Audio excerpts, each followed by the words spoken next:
మీ పని బాగా జరగడానికి, దానిలో సఫలం పొందడానికి మధ్యలో ఏ బాధ కానీ హాని కానీ రాకుండా ఉండాలంటే మీరు 2 విషయాలు దృష్టిలో ఉంచుకోవాలి. ఎంతో సున్నితమైన పని మొదలెట్టారు. మనసును ఆపరేషన్ చేసే పని నిజంగా చాలా సున్నితమైంది.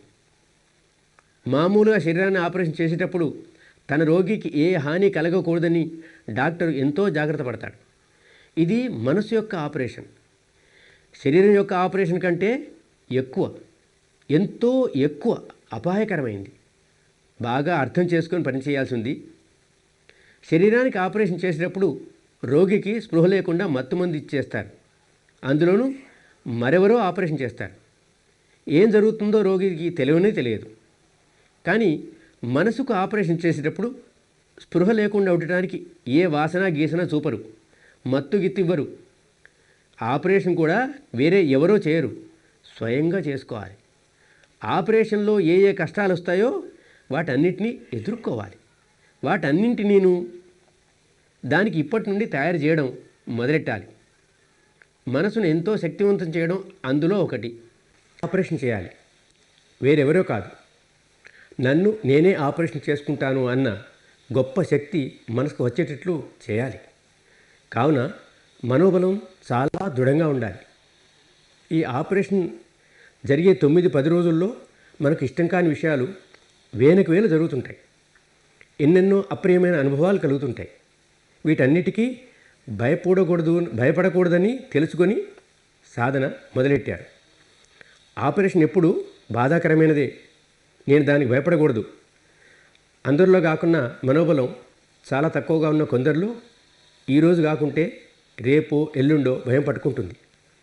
అరే, ఎక్కడికి వచ్చి ఇరుక్కుపోయాను, పారిపోతే బాగుంటుందేమో, సాధనలో ఎంతో ఆనందం ఉందని వస్తే ఇక్కడ కష్టాలపై కష్టాలు వస్తున్నాయి, పారిపోతే బాగుంటుంది అని అనిపిస్తుంది. అలాగే 4వ రోజు విపස්සన ఇచ్చినప్పుడు ఇంకా లోతైన ఆపరేషన్ జరుగుతుంది. దాని పరిణామం 5వ రోజు 6వ రోజు ఉంటుంది. ఇన్ని శిబిరాలు నడిపి వేల కొద్దీ సాధకుల అనుభవాలు చూసిన తర్వాత సాధన 2వ రోజు 6వ రోజు మరి ఏ రోజైనా కావచ్చు పారిపోవాలని మనసులో అనిపిస్తుంటుంది. కానీ ఇక్కడ నుండి బయటికి పోనివ్వరు. మీరు తల బద్దలు కొట్టుకున్నా సరే బయటికి పోనివ్వం. ఎలా పోనిస్తామని చెప్పండి? ఆసుపత్రిలో కూడా ఆపరేషన్ చేసేటప్పుడు సగం ఆపరేషన్ అయిపోయింది, ఇప్పటికి విడిచిపెట్టండి, మిగతా సగం తర్వాత చేయించుకుంటానని ఎవరైనా చెప్తే ఏ డాక్టర్ అయినా అలా పోనిస్తాడా? ఈ మనసు యొక్క ఆపరేషన్ అంతకన్నా ప్రమాదమైంది. ఈ పరిస్థితుల్లో ఎవరు విడిచిపెడతారు? అందువలన సెలవిమ్మని అడగకూడదు, మరిచిపోయి కూడా పోనివ్వమని అడగకూడదు. అడిగినా పోనివ్వరు. అందువలనే ఇక్కడికి రాకముందే 10 రోజులు తప్పకుంటావు కదా అని గుచ్చి అడుగుతారు. అలా ఉండలేకపోతే రానే వద్దని చెబుతారు. ఎందుకంటే ఆపరేషన్ జరుగుతున్నప్పుడు మధ్యలో పారిపోకూడదు, చాలా హానికరమైంది. కాబట్టి ఎన్ని కష్టాలు వచ్చినా శిబిరం నుండి పోకూడదని మనసును గట్టిపరచుకోండి. మనసును దృఢపరచుకోవడానికి మరికొన్ని విషయాలు చెప్తాను. ధ్యాన సమయంలో ధ్యానం తప్ప మరేమీ చేయనని గట్టిగా నిశ్చయించుకోవాలి. అన్నపానీయాలు కానీ, ఇటు అటు తిరగడం కానీ, స్నానం చేయడమో, బట్టలు ఉతుక్కోవడమో ఇవన్నీ ధ్యాన సమయంలో పెట్టుకోవద్దు. ప్రొద్దున 4:30 నుండి 6:30 వరకు, మళ్ళీ 8 నుండి 11 గంటల వరకు, మధ్యాహ్నం 1 గంట నుండి 5 వరకు, మళ్ళీ సాయంకాలం 6 నుండి 7 వరకు, మళ్ళీ ప్రవచనం తర్వాత ఎంత టైం ఉంటుందో ఆ టైం అంతా ధ్యానమే చేయాలి. వేరేది ఏది ఉండకూడదు. ఆ టైంలో ఏ పని పెట్టుకోకుండా మనసును దృఢపరచుకోవాలి. వేరే ఏ పనులున్నా అవన్నీ విశ్రాంతి సమయంలోనే, ధ్యాన సమయంలో కాదు. రోజులో 3 సార్లు ఏ కష్టం వచ్చినా సరే మీ కుషన్ పైన హాల్లోనే కూర్చోవాలి అన్న ఇంకొక దృఢ నిశ్చయం చేసుకోవాలి. ప్రొద్దున 8 నుండి 9 వరకు, మధ్యాహ్నం 2:30 నుండి 3:30 వరకు, మళ్ళీ సాయంకాలం 6 నుండి 7 వరకు సామూహిక సాధనలో తప్పక పాల్గొనాలి. ఉదయం 8 గంటలకు 1 నిమిషం ముందే హాల్లోకి రావాలి. 1 నిమిషం తర్వాత వచ్చేటట్లు ఉండకూడదు. ఇది మీ మనోబలాన్ని బట్టి ఉంటుంది. మీ మనసును దృఢపరచుకునే విషయం ఇది. ఏం జరిగినా సరే మనం 8 గంటలకు 1 నిమిషం ముందే హాల్లో ఉండాలి. 9 గంటలకు 1 నిమిషం తర్వాతే హాల్ నుండి బయటికి వెళ్ళాలి. అలా రోజుకు ఒక్కొక్క గంట చొప్పున 3 సార్లు ఇక్కడే కూర్చోవాలి. ఇక్కడే కూర్చోవాలి. కావాలంటే కాలు మార్చుకోవడం, కూర్చునే పద్ధతిని మార్చుకోవడం చేయవచ్చు.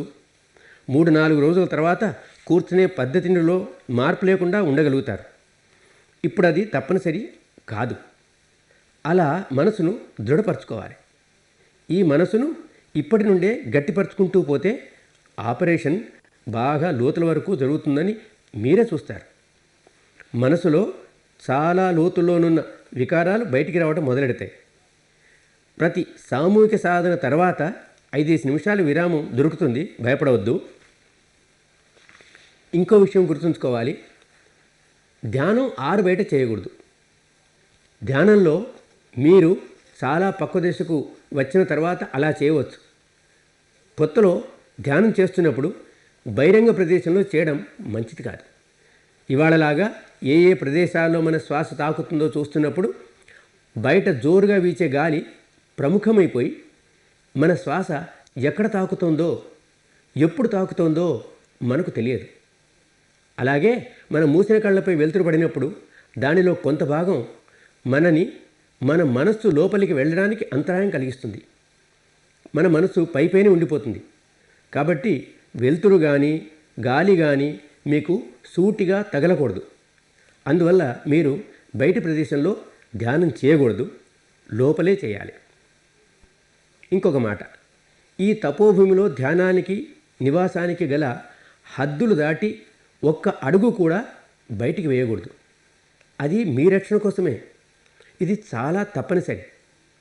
హాస్పిటల్ ఆపరేషన్ థియేటర్లో మీకు ఆపరేషన్ జరుగుతున్నప్పుడు మిమ్మల్ని థియేటర్ నుండి బయటికి రానివ్వరు కదా, బయటి వాళ్ళను థియేటర్లోనికి రానివ్వరు కదా, వారితో మాట్లాడటం కానీ చేయనివ్వరు కదా.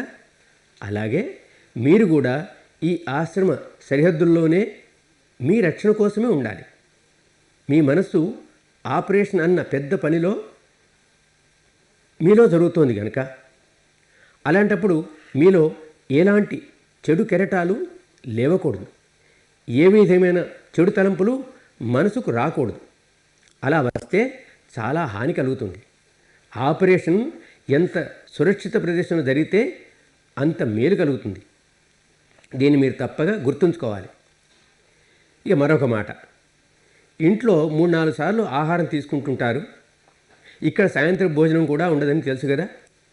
అందుకని ఉదయం 11 గంటల భోజన సమయంలో సాయంత్రం భోజనం కూడా చేసేద్దామనుకుంటారేమో.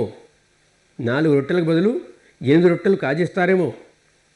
మీరిక్కడ ఎంతో కృషి చేయాలి, ఎంతో ప్రయత్నం చేయాలి. మార్గదర్శకుడు చెప్పాడు కదా, మీ పోరాటం మీరే చేయాలని. ఇదంతా చేయడానికి మా శరీరం బలంగా ఉండాలి కదా. కాబట్టి 10 రొట్టెలు పళ్ళె నిండా అన్నం ఎందుకు తినకూడదని అనుకుంటారేమో. అలా చేస్తే మీ సాధన సాగకుండా పోతుంది. మన కడుపులో 4వ భాగాన్ని 24 గంటలు ఖాళీగా ఉంచాలి. పొట్ట పూర్తిగా నిండితే సాధన కుంటుపడుతుంది, సాధన చేయలేవు. పొట్టను కూరి నింపితే ఇక బద్ధకం తప్ప సాధన ఎక్కడుంటుంది? ఇంకేముంది? పూర్తిగా పని చేయలేవు. కాబట్టి కడుపులో 4వ భాగాన్ని ఎల్లప్పుడూ ఖాళీగా ఉంచాలి. అలాగే ఏమీ తినకుండా ఉపవాసం చేయడం కూడా మంచిది కాదు. ఎక్కువగా తినటం కానీ అసలు తినకపోవటం కానీ చేయకూడదు. ఈ రెండు అతిగా చేయకూడదు. ఈ రెండింటికి మధ్య మార్గం ఉంది. యుక్తాహార విహారస్య అని. మనకు అవసరమైన ఆహారమే తీసుకోవాలి, ఎక్కువ తినకూడదు. మన శరీరానికి ఎంత కావాలో అంతే తినాలి. ఒక ముద్ద తక్కువైనా పర్వాలేదు. అలాగని అసలు భోజనం లేకుండా కూడా ఉండకూడదు. శరీరం ఎప్పుడూ చురుకుగా ఉండాలి, అప్రమత్తంగా ఉండాలి. ఇంకొక మాట కూడా చెప్పాను, ఎప్పుడైనా మీకు చాలా అలసటగా ఉంటే మీరున్న చోటే శరీరానికి కొంత విశ్రాంతిని ఇవ్వచ్చు అని. అది కూడా 5 నిమిషాలు మాత్రమే. ఎక్కువైతే బద్ధకం వస్తుంది. 5 నిమిషాలు పడుకుంటే ఇంకా పడుకోవాలనిపిస్తుంది. అరే, నేను బద్ధకస్తుని కాదు, నేనెక్కడ నిద్రపోతాను, ఇవన్నీ తెలియని వాళ్లకు చెప్పాల్సినవే కానీ ఇవన్నీ నాకెందుకు అని అనుకుంటారేమో. అందరూ తమకు తాము తెలిసిన వాళ్ళమని అనుకుంటారు. నేను చాలా తెలిసిన వాడిని, నాకెందుకు నిద్ర వస్తుంది, 10 నిమిషాలు అయింది చూడు, నిద్ర రాలేదు కదా అని అనుకుంటూ 15, 20 నిమిషాలు, అర్ధగంట తర్వాత గట్టిగా గుర్రు పెట్టడం మొదలెడతారు. ఇప్పటి వరకు ప్రతి ఒక్కరికి వేరువేరు నివాసాల ఏర్పాటు లేదు. అలా చేస్తే బాగుంటుంది. ఆదర్శ వైజ్ఞానిక పద్ధతిలో ఉన్న సాధనా కేంద్రాలలో ప్రతి ఒక్కరికి ఒక్కొక్క నివాస స్థానం ఇవ్వబడుతుంది. ఇక్కడైతే ఏదో డార్మెటరీ లాగా ఒక్కొక్క గదిలో 2, 3, 4, 5 ఇలా కూడా ఉంటారు. ఒకరు గుర్రు పెట్టడం మొదలెడితే ఒకరిని చూసి మరొకరు మొదలెడతారు. రెండవవాడికి కూడా కొంచెం పడుకుందాం అనిపిస్తుంది. ఆవలింతకు తోబుట్టువులు ఎక్కువ. అలా గదంతా గుర్రుతో నిండుతుంది. డార్మెటరీ అంతా గుర్రుతో నిండితే ధ్యాన కేంద్రం అంతా గుర్రుతోనే నిండుతుంది. అరే, మనం ఇక్కడికి ప్రతిక్షణం అప్రమత్తంగా ఉండాలని వచ్చాం. ఎంతో పెద్ద శత్రువు నెత్తిమీదికి ఎక్కి కూర్చుంది. దాన్ని నెత్తిమీదికి ఎక్కించుకోకండి. మనకి ఇంకొక శత్రువు ఉంది. మన భారతీయులకు స్పెషల్ శత్రువు వాగుడు రోగం. మనమంతా వాగుడు కాయలం. ఎక్కువ వాగుతుంటాం. ఇక్కడ 9 రోజులు మౌనంగా ఉండాలి. మీ శిబిరాల్లో మౌనంగా ఉంచుతారు, మేము మౌనంగా ఉండలేమండి. అందువల్ల మేము మీ శిబిరాలకు రాలేకున్నామని కొందరు ఫిర్యాదు చేస్తుంటారు. మాట్లాడాలన్నది చాలా పెద్ద రోగం. కానీ మాట్లాడితే సాధన జరగదు. ఈ సాధన బొత్తిగా జరగదు. వేరే ఏదైనా జరిగితే జరగవచ్చు, కానీ ఈ సాధన మాత్రం బొత్తిగా జరగదు. మౌనం చాలా తప్పనిసరి. ఒకరోజు పనిచేసి చూశారు కదా మీ మనసును, అది ఎంత వదులుబోతో, ఎంత వాగుడు కాయో, ఎంత వాచాలమైందో. బయట ఎవరితోనైనా మాట్లాడితే దానికి మేత వేసినట్లే ఆ మాటనే ఎంతోసేపు నెమరు వేసుకుంటూ ఉంటుంది. గంటల కొద్దీ నెమరు వేస్తుంటుంది. అదే మాట మనసులోకి వస్తుంటుంది. లేకపోతే దానికి సంబంధించిన ఏవేవో మాటలు జ్ఞాపకం వస్తుంటాయి. వీటిని విడిచిపెట్టినా మనసులో ఇంకెన్నో రకాలైన మాటలు వస్తుంటాయి. సాధన ఆగిపోతుంది. మనస్సును మౌనపరుద్దామని, నిర్మలపరుద్దామని ఇక్కడికి వచ్చాం. కానీ ఎలా దారి తప్పేమో చూసారా? మనకు హాని కలిగించుకుంటున్నాం, ఇతరులకు హాని కలిగిస్తున్నాం. మాట్లాడితే గోడలతోనో గుంజతోనో మాట్లాడలేం కదా. ఎవరితోనో మాట్లాడాలి. వారు సాధకులే అంటే వారికి కొంత మేత వేశాం. నువ్వు గంటల కొద్దీ నెమరు వేసుకోమని అలా వానికి హాని కలిగించాం. ఇద్దరు మాట్లాడుకుంటుంటే మిగతా వాళ్ళకు కూడా ధ్యానభంగం కలుగుతుంది. వారి ధ్యానం ఆగిపోతుంది. తపస్సు చేసేవాళ్ళ తపస్సును భంగం చేయటం చాలా పాపం. అంతకన్నా పాపం ఇంకేం ఉండదు. ఎవరో ధ్యానం చేసుకుంటున్నారు. వారు తమ ముక్తి మార్గంపై నడుస్తున్నారు. తమ చిత్తాన్ని నిర్మలపరుచుకుంటున్నారు. మనం ఇక్కడ గుసగుసలాడుతూ వారి ధ్యానాన్ని పాడు చేస్తున్నాం. డార్మెట్రీలో 15-20 మంది సాధకులు ఉంటారు. అందులో 2 గుసగుసలాడుకుంటే మిగతా వారి ధ్యానం భంగం అవుతుంది. పొరపాటును కూడా అలాంటి పని చేయకండి. అది ఎంతో హానికరమైంది. మిమ్మల్ని మౌనంగా ఉండమనడానికి మరో పెద్ద కారణం ఉంది. మీరు నిన్న పంచశీల గ్రహణం చేశారు. అవి ఏవో కర్మకాండలు కావు, మొక్కుబడి కాదు. ఇది ఈ సాధనతో విడదీయలేని భాగం. ఇక్కడ ఉంటూ ఇక్కడి పరిస్థితులు, వాతావరణం మూలంగాను, రోజంతా సాధనలో నిమగ్నమై ఉండటం మూలాన ఈ 5 శీలాలను సులభంగా పాటించగలుగుతారు. కానీ సత్యశీలాన్ని పాటించడంలో కొన్ని కష్టాలు వస్తుంటాయి. మాటలు మొదలెట్టినప్పుడు కొన్ని విషయాలను చెలవలు పలవలు చేసి చెప్పడం, కొన్నింటిని దాచిపెట్టడం మనకు అలవాటైపోయింది. అలా చేయడం వల్ల మన శీలానికి భంగం కలుగుతుంది. ఒక శీలానికి భంగం కలిగినా సరే పునాది కదిలి తీరుతుంది. సాధన సరిగ్గా జరగదు. పంచశీలాలలో ఏ శీలానికి భంగం కలిగినా పునాది కదిలి తీరుతుంది. సాధన సరిగ్గా జరగదు. అందువలనే మౌనం పాటించడం ఎంతో అవసరం. మీ టీచర్తో, సంస్థలో ఎవరితోనైనా కూడా ఎంతో అవసరమైతేనే మాట్లాడండి. అది కూడా సాధనకు సంబంధించిన విషయాలే కానీ మిగతా విషయాలు కాదు. మాట్లాడేటప్పుడు కూడా ఎంతో అప్రమత్తతో ఉండాలి. అవసరమైన మాటలే. మార్గదర్శకుడు ఏదైనా ప్రశ్న అడిగినప్పుడు చెలవలు పలవలు చేసి జవాబిస్తున్నానా లేక ఏదైనా దాచిపెడుతున్నానా అని జాగ్రత్తగా గమనిస్తూ ఉండాలి. ఎక్కడ మీ సత్యశీలం భంగం కాకుండా జాగ్రత్త పడండి. ఒకరితో ఒకరు అసలే మాట్లాడుకోవద్దు. సాధకులతో పూర్తిగా మౌనంగా ఉండాలి. ఎవరితో మాట్లాడడానికి పర్మిషన్ ఉన్నా ఎంత తక్కువగా వీలుంటే అంతే మాట్లాడండి. ఈ మౌనం మాటలకే పరిమితం కాకూడదు. మన భారతదేశంలో చాలా మంచి సాంప్రదాయం ఒకటి ప్రాచీన కాలం నుండి ఉండేది. దానినే ఆర్య మౌనం అనేవారు.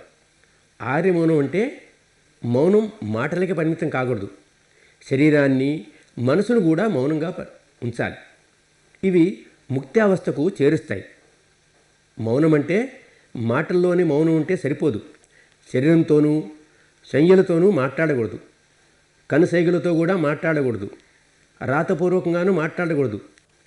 ప్రతి ఒక్కరూ తమ ఆపరేషన్ తామే చేసుకుంటున్నామని, నేను ఏకాకిగా ఉండి ఆపరేషన్ చేసుకుంటున్నానని, నాకు ఇతరులతో పనేమీ లేదని తెలుసుకోవాలి. మార్గదర్శకులతో కావాలంటే మాట్లాడండి, ఇంకెవరితోనూ వద్దు.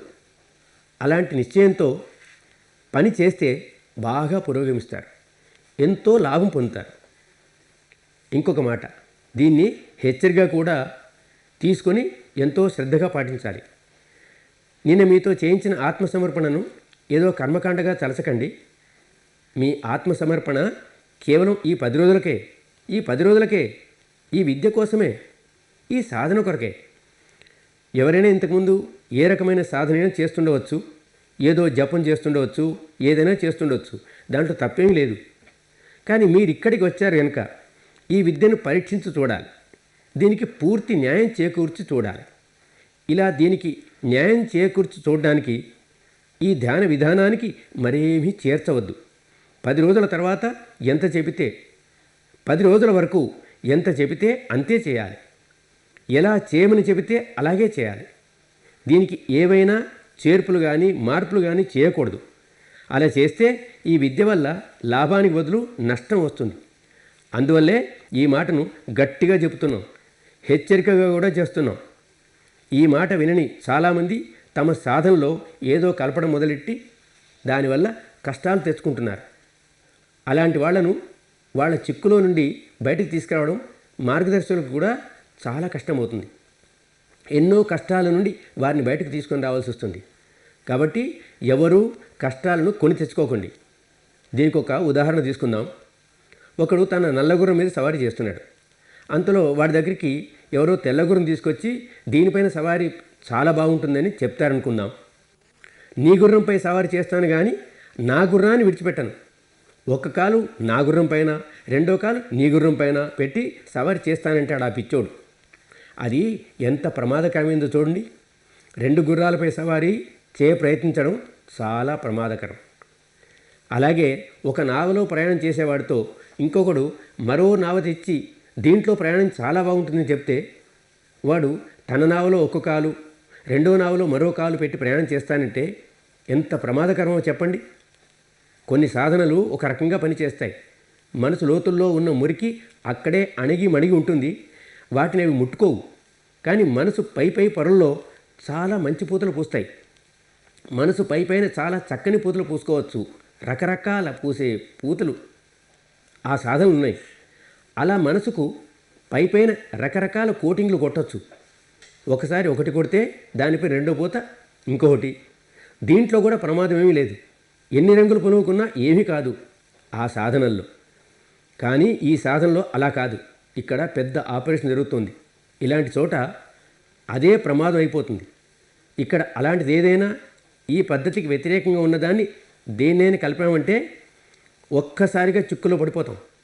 కష్టాలు ముసురుకుంటాయి. ఎంత గడిబిడైపోతుందంటే ఆ చిక్కుల్లోంచి బయటపడడమే కష్టమైపోతుంది.